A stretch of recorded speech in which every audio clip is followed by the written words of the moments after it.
Hi everyone, I'm back and it's Tuesday, so you didn't expect the video, but you're getting one. So I had a couple of people ask about my dried pieces, so I thought I'd do that. I don't know why people want to see the dried piece because, well, if I use my normal, as you can see here, this was the comb one. If I use my good pouring medium, it'll stay exactly, and I'm talking exactly like when I stop working with it. So as you see, this was the one where I put the comb through it. I'll show it up close a little bit, and it's totally dry, as you can see, and not too bad on the back. There are a couple of little things that I do take off before I send it if I sell them. I sort of take off these little drip things. Then I put a signature on the side. I do that with an acrylic marker. That's a question I get a lot. But I do it with an acrylic marker, then I varnish it, and then it's ready to go. But this was the comb one. Now, the next one were the two sisters, right? Twin sisters.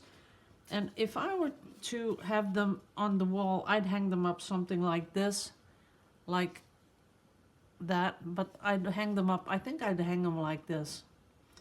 But someone asked me, does that paint dry flat? Well, here you can see it for yourself. It's pretty flat. This one is really flat.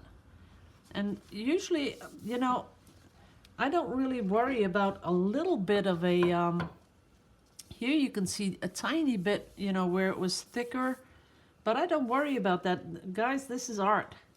Doesn't have to be totally flat, because being totally flat, sometimes I really have to look at a canvas to see if it's not just printed on or something like that.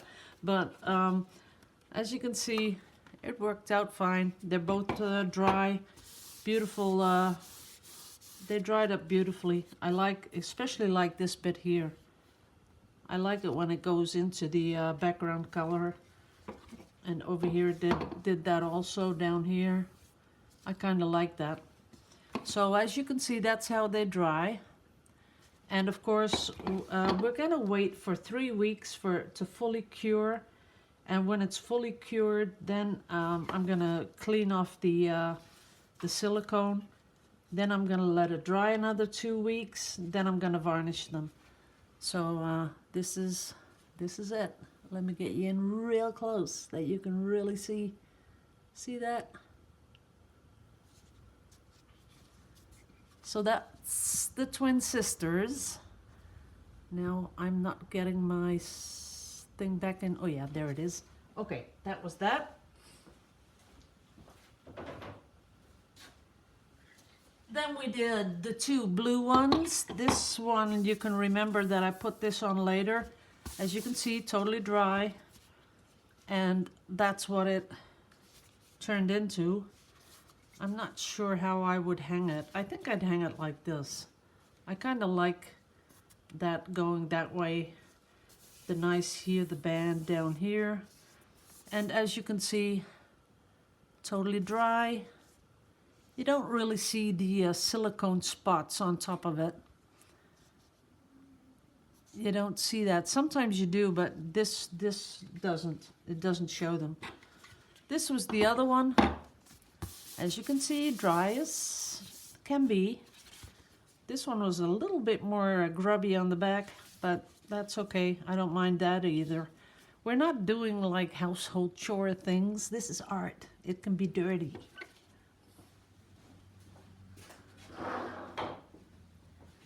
And then we have one more left. This was the under pressure one, where I, squished out. It was in cling wrap, and then I poked a hole in it and just squished it all over, where I just torched a little bit, not too much. I didn't torch this. So I think I would hang this one. Let me see what appeals to me. Yeah, I think this is pretty. Yeah, I like that. But as you can see, turned out very pretty. I like the dark in the middle here. So they're totally dry, all ready to go. Now, the next thing I want to talk about. I had one little accident. That was this one. It fell off the, I had it on two little jars, and then it fell off. And as you can see, the paint, the paint went all over the table. And I told my husband, I said, don't touch it, because when it's dry, I can just peel it off. And that's what happened. That's how I peeled it off the table. So that worked out fine. And I'm pretty sure I can do something with it. And that's why I have these cards. As you can see, there's a hole in the middle, and this is a 20 by 30. So I find this really, really easy to work with, because see, if I lay it on here, look at that. Let me get you in really close. And it would be nice if you were in focus. There you go. See how pretty that is? That's a 20 by 30. And you can really shift the card so you can, sorry about that. I would just wish it would get itself in focus. That would be really cool for something like this to do. Let's see. There you go. Now you can shift that card all over the place and find exactly the spot that you really like. See, that is blah. That is not interesting. But when you put it up, bingo, there it gets interesting. Now here, not so much. Down here, that is interesting, see? And you can shift it all over the place. Oh, I like that too. And don't forget, you know, you can go always, you can even do it like that. If you put a diagonal, you can do whatever you want with it, but I could take out, I think, 4 or 5 out of this one. Now here's another one. This, oh, I even like that. That is not too shabby there. But as you can see, while you're just moving it around, you can get those really beautiful pieces out of it. And when you're just looking at it like this, you're thinking, okay, what do I cut out? I'm not sure what I want to cut out. And then when you come in with the card, it automatically becomes a lot clearer. I'll show you really up close.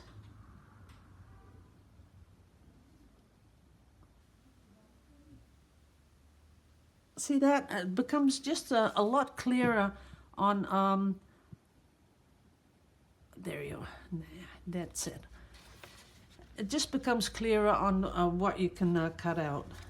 Now, this is some of the squishes I did this weekend, and I'm really getting pain in the butt with this thing. That's better. Okay, we're back in business.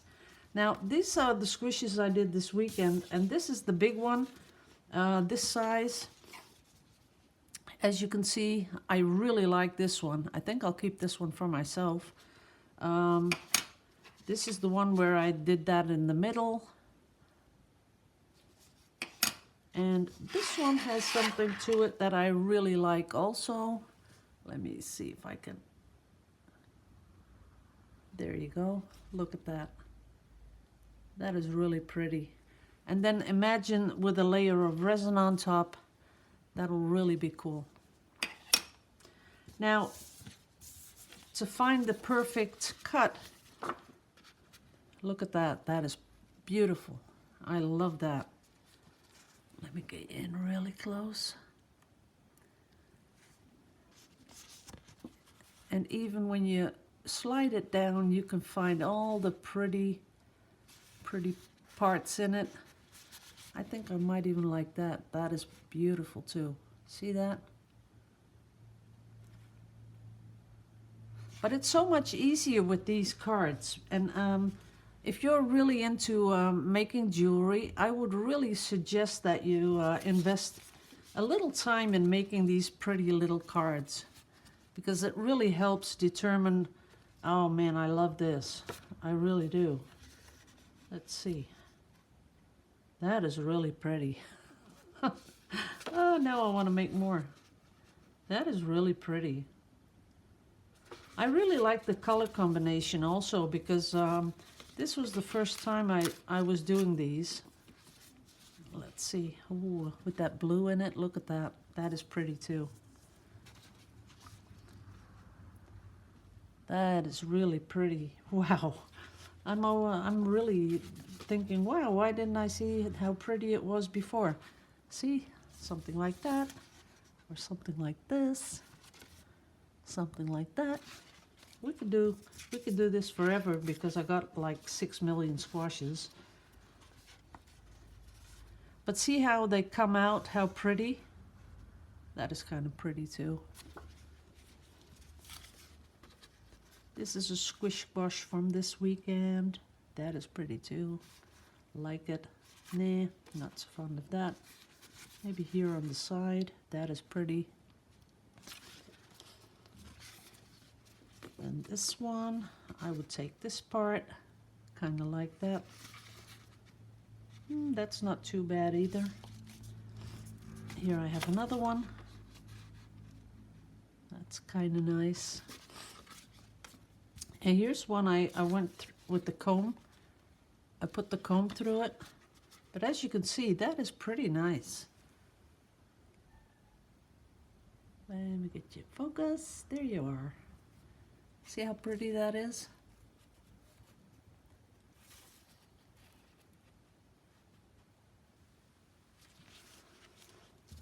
And I could go on forever.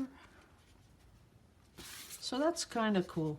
Now, if you do that with every single bezel setting you have, here I got even the really small ones. See how that works? That's kind of cute.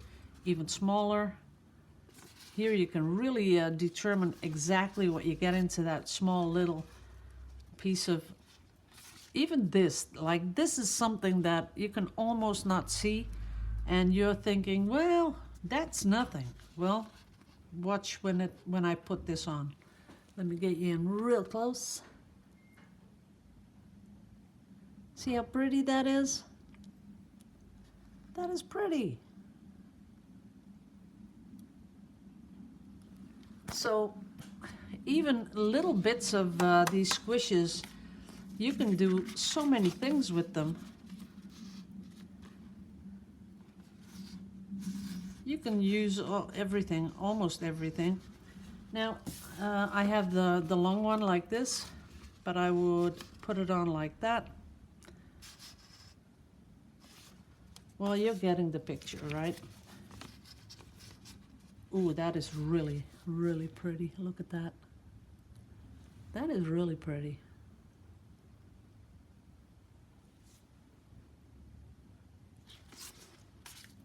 No, the last one, even that I like. Or this one, there, that. But you can imagine you can go have a field day with, if you have 10 or 20 of these swipes, you can do so many things with them that I really like. I think I'll go, I feel like I want to make jewelry, something like that. Okay, put that away. So that's what they're going to be. I'm going to put resin on top. Now the only thing you have to do with this is get yourself a really little cup like that. And you don't need much, like half a cup. This is 30 milliliters. If you go to 15, you will have more than enough to do like 4 or 5 with 15 milliliters of resin. And I know a lot of people think resin is very expensive. But if you're using it to make these bezels, it's really, really cheap. What I would do is warm up the resin in warm water, you know, make sure that it's warmer and more fluid so that the air bubbles can be released. When you top it off like this, I put it on. Let me get you back in focus here. I put it on really slowly. My face is really low so I can see when that little dome is starting to form. And then I use the, usually this one, a little burner to burn off the little bubbles. Maybe add a couple of drops more that you get that nice little dome, but it's really difficult because you don't want to put too much in. Because once the dome is broken and it goes over the side, then it just pours off. It's really, really weird stuff. So you want to really be careful and add drop for drop for drop. That's best. So we're going to make those later on. And then I have the exciting new product, Resi Tint. This is a new product, and let's see if they have a website on here. Oh yeah, they do. Let me get you in real close. There you go.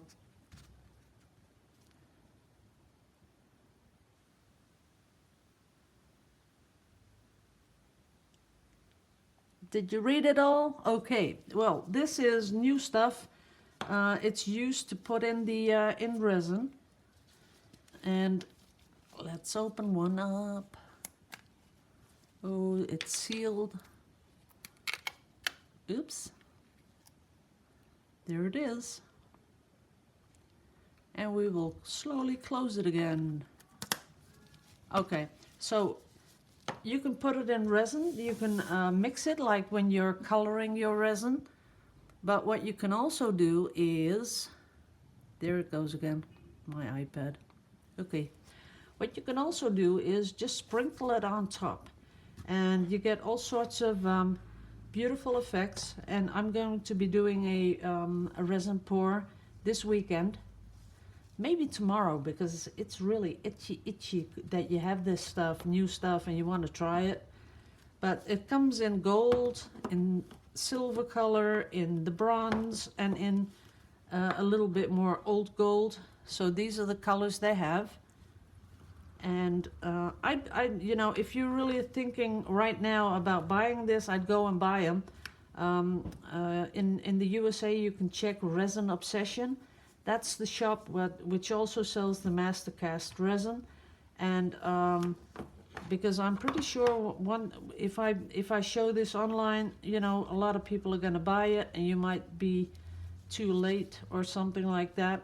So if you're like me and like everything that's gold and silver and bronze, I'd go over and get some before it's sold out, because usually that's what happens.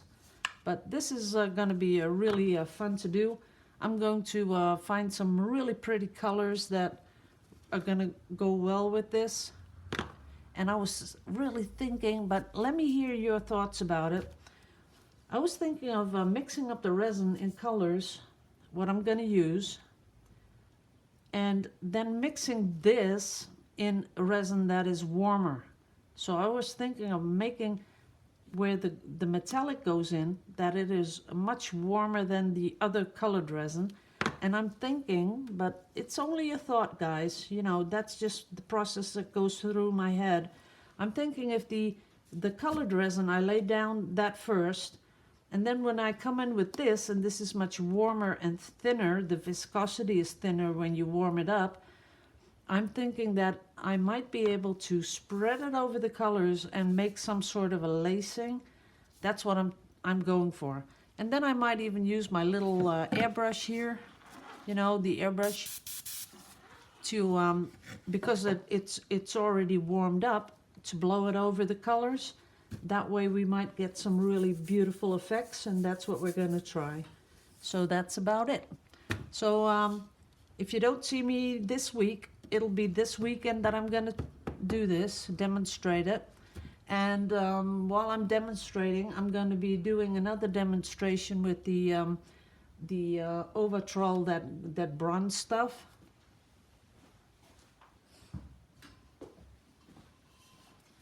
You remember when I did this, the vase? Well, the vase is nice, but it was nice. But as you can see, I'm sanding it down with sandpaper because I want to do it over. I just, you know, what I didn't like about it, that I lost all the bronze. See the bronze peeking through? And I just put too much of the spray on. So I want to take it off, sand it down, put on a new base color, and then use much less of this oxidizing spray, so that we get a little bit on here. And of course I want to make that rim, make that really tight. So that's what I'm going to do also this weekend. Yeah. Okay guys, that's about it from me for today. So we saw all the dried pieces. We saw the resi tint. If you're into this kind of stuff, I'd go buy some. And this is also something that I wanted to show you. This thing is really handy, and I saw them really cheap online, like €3, and I think €2 shipping. But as you can see, what you can do is you can do the inside diameter or perimeter, I don't know how you call it, but see that? That is perfect. So when I get here, you can see the inside is 34.75. I leave off that last. That is like less than a millimeter. So if I leave that last one off, it will surely fit inside, as you can see. And then you do the length is 44.56. So I lose the 5/6 and only go for the 44 millimeters, and that really fits perfectly. Now this is for the inside, and this one is for the outside. Don't know when that will come in handy, because we all, you know, we all put stuff in the bezels. So, but this one does really a good job measuring the inside, as you can see there. See that? That's perfect.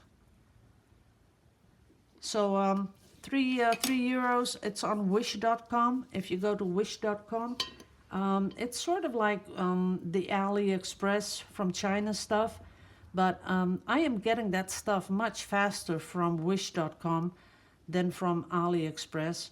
And there's an option that you pay after you receive the items, and I kind of like that idea, so that you know you're going to get it. And well, there's a lot of stuff on there that might come in handy, and this is a really neat tool that I think if you make a lot of jewelry, this is a really handy tool. And for €3, I think, you know, you just have to have one. Okay guys, thanks for watching. Love you all to pieces. Liebe euch alle en hou voor jullie allemaal. And I'll see you in the next video. Laters!